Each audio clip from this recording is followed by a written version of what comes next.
And we're going into the halving. The daily supply of Bitcoin being mined is going to go down by half. There's new demand coming from the ETF.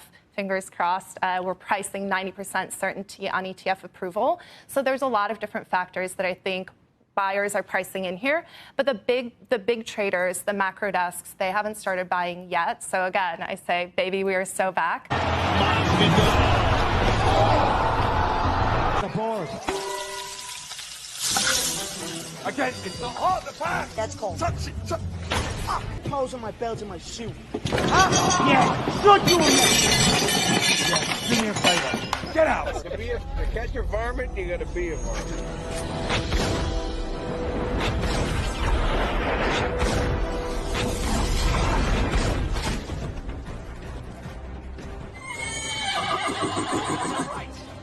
Right?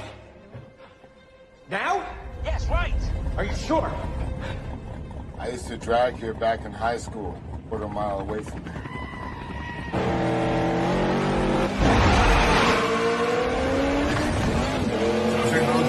现在我有冰淇淋，我很喜欢冰淇淋。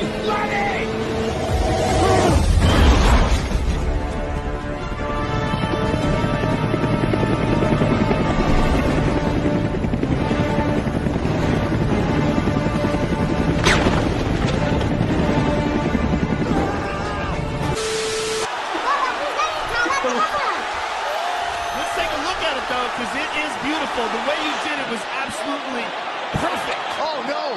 Who's gonna get tired first? Oh my goodness! Huge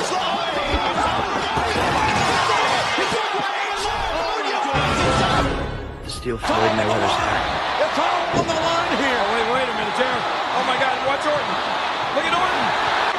Come fight me, because somebody's gonna get hurt tonight. Wait a minute.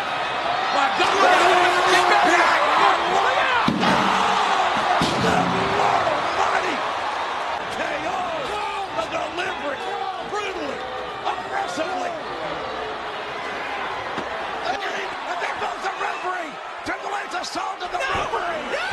What's going on, guys? K-Dub here with another episode of Crypto Zombie. Welcome back to the channel. Hope you're having a great day today. Now, if you have a look at the chart, we actually had this insane wick, specifically over on Apex, that came all the way down to 37,000. It got bought back up. Bitcoin was around $43,000, and as you can see, we are starting to fall right now. So why is Bitcoin actually falling? Well, there's actually a few very good reasons why Bitcoin is actually falling right now. The first is obviously just the fact that we do have some significant events, as you can see Michael pointed out. We do have CPI tomorrow, as well as FOMC on Wednesday. So those are kind of two big events that a lot of people are waiting for. But we also just have the very simple fact that Bitcoin has literally gone up non-stop for 2 straight months, which means we've had 8 green weekly candles. Now, historically, if you go and look at the charts, Bitcoin has never in its history ever put in 9 consecutive weeks of green. Literally never in its history, even during its most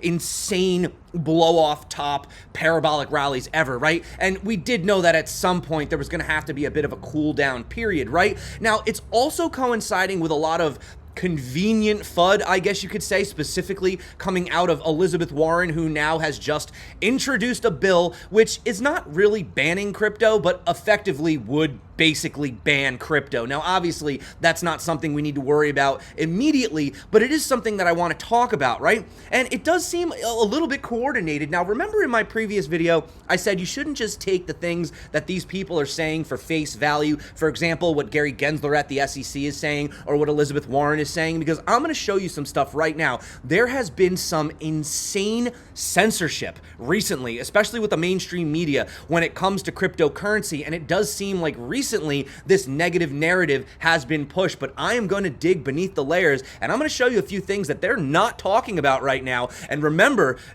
don't follow them blindly. JP Morgan, Jamie Dimon saying, he'll fire anyone caught trading crypto, and at the same time, he's buying Bitcoin in the background. Well, we have something going on right now today, and I'm going to show that to you. Also, just friendly reminder, if you have a look historically, we do have these major corrections, right? We've seen Bitcoin have 36%, 62%. No, I don't think we're going to have a 62% pullback, but, just for example, for a lot of people that are new, this was one of the craziest parabolic runs we'd ever seen for Bitcoin. This was the 2017 run, and you can see we've had multiple corrections throughout these areas. And here's an example right here, 1, 2, 3, 4, 5, 6, 7, 8 green candles, and then we had a correction, right? Which is why I'm saying right now we should be a little cautious. But again, look, 40%, 25%, 36%, 36%, 32%, 38%, 38%, 31%, right? So it's very common to see these types of corrections. I wouldn't be freaking out necessarily. I do want to go over a few price targets specifically in the video.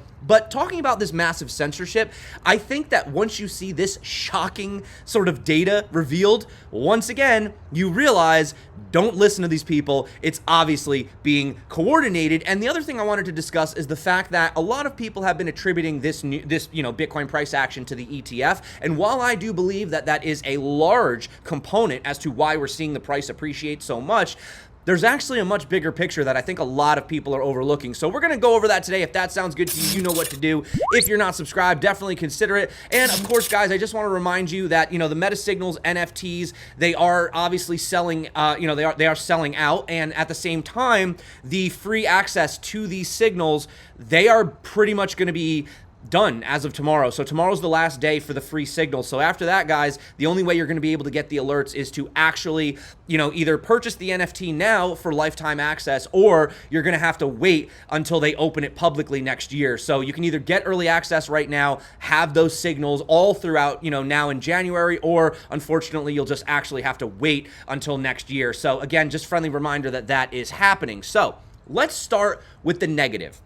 Let's start with this bill. So Senator Elizabeth Warren has introduced a bill to crack down on the Bitcoin and crypto industry and bring it into, quote, greater compliance. Now, without going into everything in this bill, basically you could see that the bill calls for dramatically expanding the Bank Secrecy Act to cover open source software, including non-custodial wallets, miners, and validating nodes. It would be impossible for miners or validators to perform KYC on every public blockchain transaction. Indeed, it can't even be said that these entities even have a possibility of a customer to know. So you understand what she's essentially trying to do? She's not banning crypto. We already know they said they're not going to ban crypto, but if you make it so unbelievably difficult to transact with, that would effectively be a de facto ban without actually having to ban it. Because how are miners going to report on the customers? The miners validating the transactions have absolutely no idea who the person on the other side is doing the transaction. All they're doing is validating it, right? So again, these are impossible questions to be answered, which is what they're trying to do. They're trying to discourage it, right? But again, is that what they're really trying to do? Just stick with me here, because this information is going to blow your mind. And, Mark Yusko basically broke it down. Why exactly are they doing this? Why do they, fear crypto, or why are they specifically against it? Well, I think it's quite obvious. There are a lot of folks who still need to be convinced that this is a viable means of transaction. Jamie Dimon, CEO of JP Morgan Chase, is not a big fan of it. Others aren't as well. How do you respond to that? Well, when your livelihood depends on not understanding something, you won't. And Jamie understands it. He's a very smart person. But he and other people in the financial services industry are afraid, quite honestly. This technology, blockchain technology, will do to financial services what the internet did to media and commerce. Sure. It changes the landscape. You and I can now exchange value without an intermediary. And for 838 years, we've needed intermediaries to exchange value. The banking system, finance system, accounting, auditing. Right. All of those things are less valuable in the new world with new technology. But you have to admit, if you had to pick, choose your fighter. Who are you going to go with? Who are you going to go with? Elizabeth Warren or Larry Fink, who even came out and had made a recent, they sent a letter or they made a comment to the SEC about, they better leave basically Bitcoin alone. Like, leave it alone. It's a commodity. Like, the ETF itself can be overseen by the SEC, but don't touch Bitcoin. And I think we all know that, well, Gary is kind of Larry's little bitch, if we're just going to put it, quite frankly, as it is to be said. But, something that I have noticed is that there has been this crypto censorship. Now, this was over on CNBC, and it was a video clip I was going to play, and you could see, I'm concerned by Jamie Dimon's views on crypto, says Sky Bridges Anthony Scaramucci. This video got taken down. Then there was another video that came out, and this just shows you the corruption of Senator Warren, where basically what she was doing was she was giving Gary Gensler the questions ahead of time and asking him if he was okay, right? So that she could effectively make it easier on Gary to answer the questions. And if you come over now and you try to click this video on Fox News, look at this. I'm trying to literally click this video. This video will not play. You could see that they're clearly trying to censor this, right? But thankfully for Twitter, I actually was able to record the video before they took it down. All right, a bombshell report tonight about how Elizabeth Warren, Senator Elizabeth Warren, and her office coordinated testimony with the Security and Exchange Commission ahead of a Senate hearing. The Heritage Foundation Oversight Project, of which I'm associated, through a FOIA request, obtained emails from Warren's office to the office of Chairman Gary Gensler 2 days before his Senate testimony back in September of 2021. The email from Warren's economic policy advisor includes a list of questions. Get this, a list of questions that Senator Warren planned to ask, along with suggested answers for the chairman of the SEC. The advisor also wrote, quote, "Let me know if you're okay with the questions as currently written." 2 days later, she sent a follow-up, quote, "Let me know if it's looking like the chair has any issue with the framing of the questions. Definitely don't want to put him in a tough spot," end quote. And it appears the chairman didn't have any issue with these questions because Senator Warren asked almost verbatim from the email. Check this out. Chair Gensler, advocates say crypto markets are all about financial inclusion, but the people who are most economically vulnerable are the ones who are most likely to have to withdraw their money the fastest when the market drops. Does this sound like the path to financial inclusion to you? You're welcome, everybody. Yes, I do. I always worry that these things are going to happen, so I do tend to record them as soon as I see them. But, like John Eaton pointed out, John E. Deaton, and I want you to listen to this. Listen to what he says. Elizabeth Warren has violated her oath. As a senator sitting on the banking committee, she has violated her oath. Her job is to provide and engage in actual oversight of the SEC. Instead, she conspired with her close friend Gary Gensler, not only giving him the exact questions she would be asking before the hearing, but also the suggested answers to the same questions. That's not oversight. That's straight up just fraudulent, okay? He goes on to say, coach testimony before Congress, come on. She literally said that she didn't want to place Gensler in a tough spot. Are you effing kidding me? Her job is to place the chairman of the SEC in a tough spot, asking hard-hitting or tough questions. Think about this, okay? Elizabeth Warren is 100% the single best critic of Bitcoin and crypto in the U.S. Congress. She sits on the banking committee overseeing the SEC, and yet she hasn't asked the SEC or Gensler about SBF's multiple meetings with Gensler and the SEC. She hasn't questioned why or how Gensler missed SBF's fraud, considering his up-and-close meetings. And why was Gensler meeting with SBF multiple times? He wouldn't meet with Brian Armstrong of Coinbase, despite Coinbase begging for meetings for 2 years. No, instead, Gensler was meeting with the CEO of an offshore exchange in the Bahamas, who turned out to be the Bernie Madoff of crypto in her job overseeing the SEC. Why hasn't Warren asked for those meetings? Like with Patrick McHenry. Warren preaches against crypto every chance she can, but she doesn't ask Gensler how he missed FTX or Celsius or Luna or BlockFi or Voyager or any of these other things, right? So she doesn't ask any of that. Why not? Well, she found time to kill some crypto banks that work with some crypto companies, but why not focus on the source of the problem? Actual fraud. Is she not asking certain questions because of her own ties to SBF's parents? SBF's father, Joe Bankman, wrote Warren's tax plan in 2016. We know without a doubt that he helped SBF create all those shell companies to avoid taxes. SBF's mother runs a PAC to help Democrats like Warren get elected. So again, clearly there is some massive corruption here, and we know that she works for the banks, she's owned by the banks, right? And the thing is while all this is happening in the background, and while the SEC is clamping down, if you actually go over, this is crazy, you go to investor.gov, which the U.S. Security and Exchange Commission runs, and what is this that pops up today? A crypto assets tab. This is crazy. So you click on this, and they actually talk about crypto. Now, of course, they're talking about, be careful of the scams and the celebrity endorsements and all these other things. But how crazy is it that now all of a sudden there just happens to be a page that pops up about crypto on the SEC's website? Obviously, this means something is coming. It means the ETF is probably getting approved, and they know that they have absolutely no choice. What else is interesting, if we come over here, this is crazy, by the way. And this is the stuff that they're not talking about. So while all this is happening, while you have Elizabeth Warren and all this FUD, and you're seeing the crypto prices fall, maybe some people are seeing the news, of course we were literally looking for a pullback regardless, but it is funny how crypto literally starts to fall, and the next day this bill comes out. By the way, I want to know who these insiders are that are getting to trade this, because, obviously shorting the market, and then this news comes out. Obviously somebody knew it was going to happen. Once again, just more of this insider crap. But listen to this. This is insane. This is insane. The United States government recently made a significant change to the National Defense Authorization Act, the NDAA, by eliminating two provisions intended. That's two, the number two. Two provisions intended to tackle anti-money laundering, AML, concerns within the cryptocurrency space. Did you just hear what I just said? They actually removed them. Listen to this. Among the numerous provisions removed from the NDAA, two specifically addressed the need for a comprehensive review system and reporting mechanism to combat illicit activities related to crypto. The second provision focused on addressing anonymous cryptocurrency transactions, particularly those involved in crypto mixers and tumblers. So are you understanding what this means?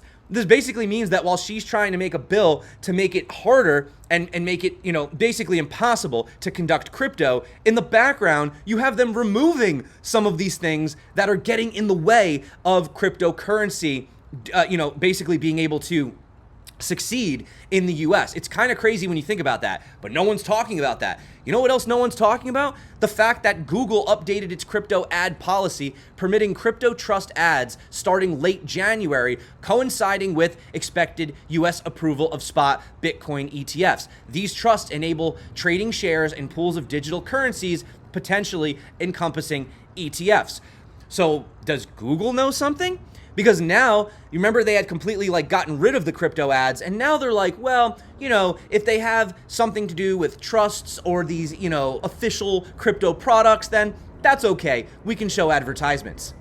Obviously, somebody knows something. So while all this FUD is happening, who knows? Maybe they're trying to crash the price to buy cheaper, right? You know the old saying, if you miss the boat and I miss the boat, well, we miss the boat. But if the institutions miss the boat, they bring the boat back, right? That's what they say. And they're going to do everything to coordinate this FUD, to have this censorship, removing videos of Anthony Scaramucci, taking down these videos that pretty much shine Elizabeth Warren in the actual light. We see her for what she is, right? So, again, if we come over here and we have a look at Meltem Demirors, she was over on Fast Money. One of the things that a lot of people are asking is this really just being driven by the ETF? And then once it's approved, is that it? Or is there actually something more macro at play? Is this rally about clearing through Binance and some of the mishaps, the transgressions, or is it really more about Fed policy? Look, it gets back to the existential reason for owning a lot of these digital assets. We're probably about to see the Fed step back from being aggressive. We're going to see the U.S. deficit spiral to new levels. We're going to see all those dynamics that have had people question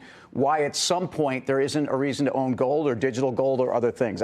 You tell me, but my theory is this is more about stuff that's happening in macro that was always the underpinning for owning the asset class. I think there's a few different things going on. I certainly think macro is a big factor. Risk on is a big factor right now at this current point in the market.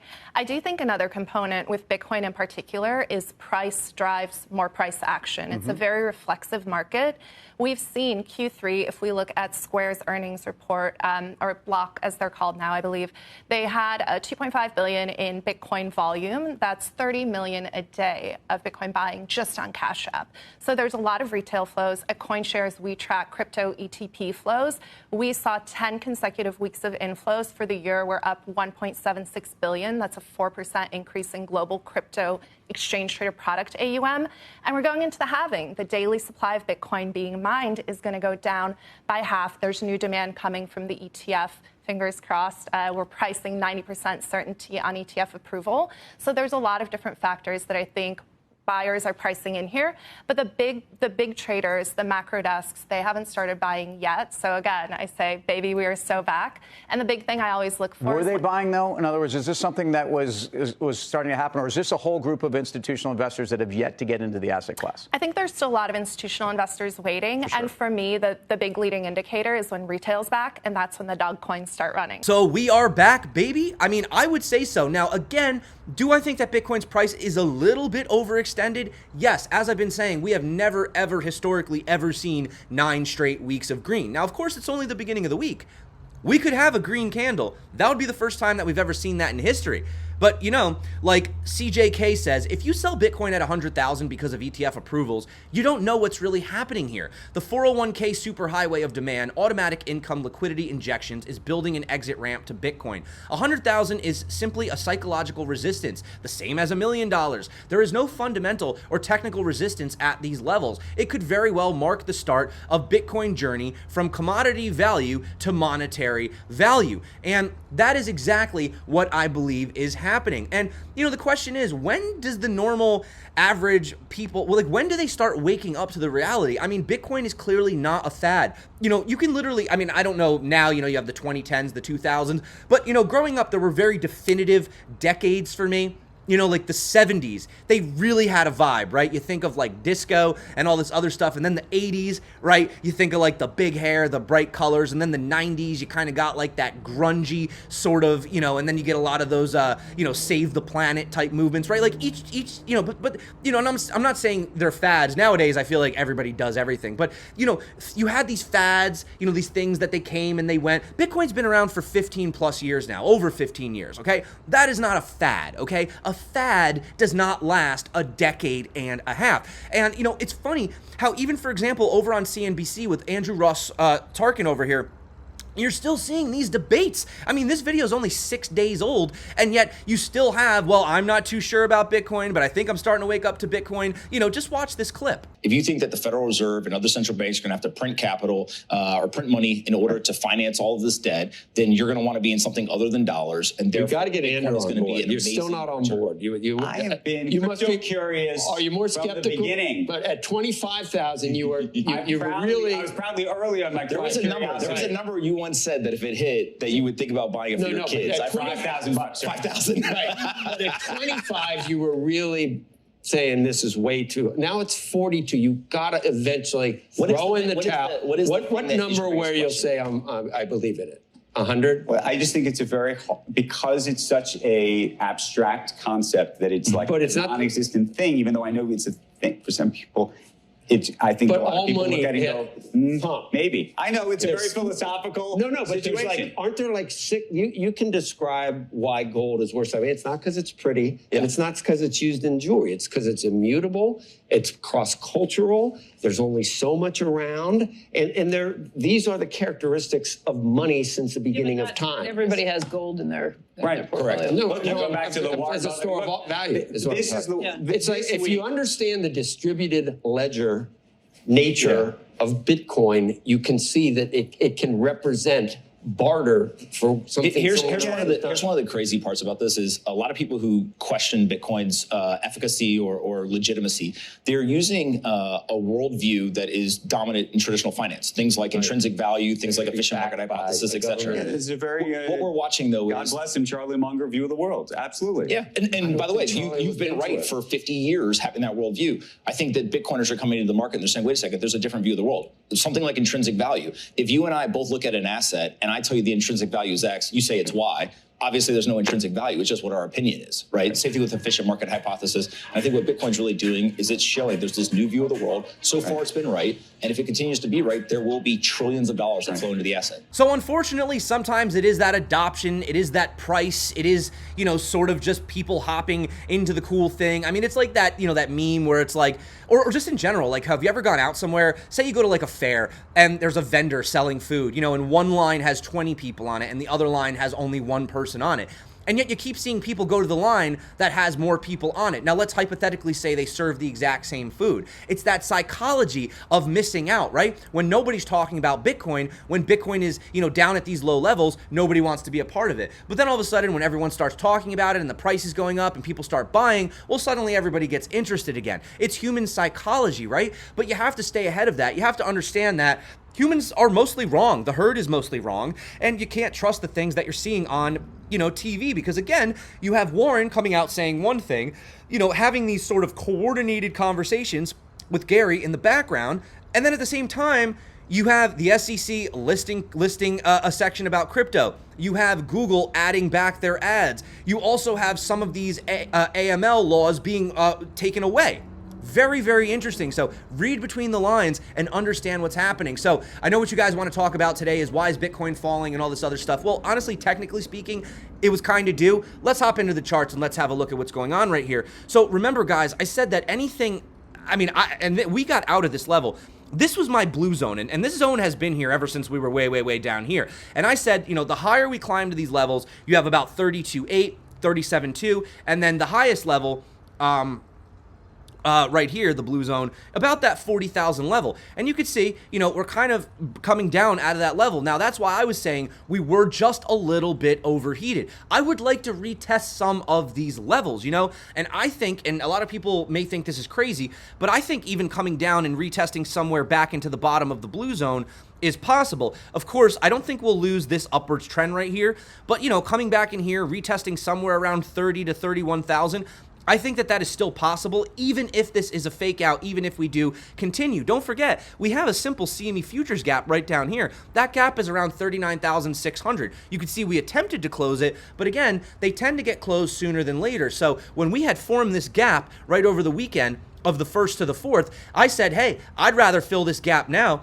than later. So again, you know, coming down, refilling this gap just in the short term would just be healthy. Also, remember we had this parallel channel right here. Well, we've also, you know, we had the resistances, right? These resistance right here, right here, right here. We've never had a chance to even come down and retest this as support or even retest this upwards major trend right here, right? You have 1 point of contact, 2 point of contacts, but really 3 points of contact is generally speaking the traditional accepted trend, right? That's usually what we consider to be a trend. So again, we haven't had any retests of that.